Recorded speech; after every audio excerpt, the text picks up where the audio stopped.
ॻाल्हि सॼी इहा आहे। अॼु 18 तारीख़ 18 जुलाई 2025 ते एक्सप्रेस ट्रिब्यून पढ़ी सघो था। उन में इहा ज़ाहिर थी आहे त हुकूमत 800 अरब घुरिया आहिनि कर्ज़ लाइ त असीं नवां डैम ठाहियूं, ऐं जंहिंमें हिकिड़ो नओं डैम चनाब जे नाले सां थियो आहे।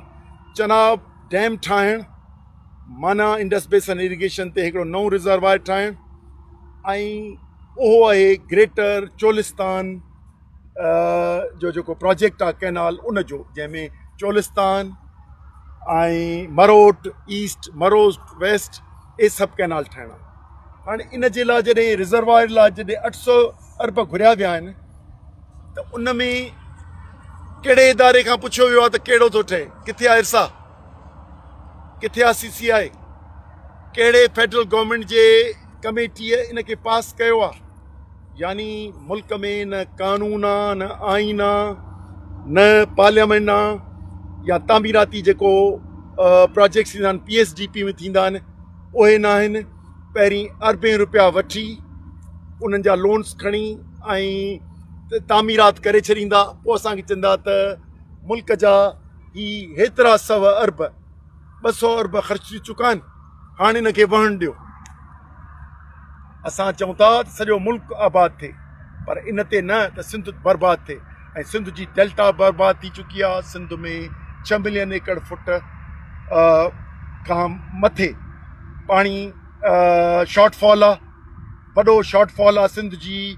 पोयनि 10-15 सालनि खां वठी खोट इन करे आहे जो ग्रेटर थल कैनाल हले पियो, वरी ही नवां कैनाल जंहिं महिल ठहंदा त उन महिल छा थींदो। उन करे असीं सम्झूं पिया त चनाब डैम जे लाइ घुर करणु 800 अरब, वरी उन खां पोइ यानी कुल इन्हनि नवनि डैमनि लाइ 1350 अरब जा प्रोजेक्ट्स ठाहिया विया आहिनि 3 डैमनि लाइ, जंहिंमें नओं जेको डैम आहे सो चनाब आहे।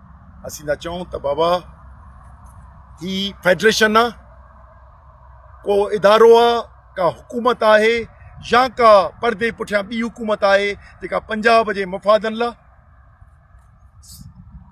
ऐं सिंध जी बर्बादी ऐं तबाही ऐं ग़ुलामीअ लाइ ठाही वई आहे, जो सिंध जो माण्हू ईंदड़ नसुल असांजे हिन वहंदड़ सिंधू दरिया, असांजे इंडस बेसन इरिगेशन सिस्टम जंहिंमें असीं 41% शेयर होल्डर आहियूं, उन जे पाणीअ मां चोरी न धाड़ो लॻे पियो कंहिंजे सलाह सां।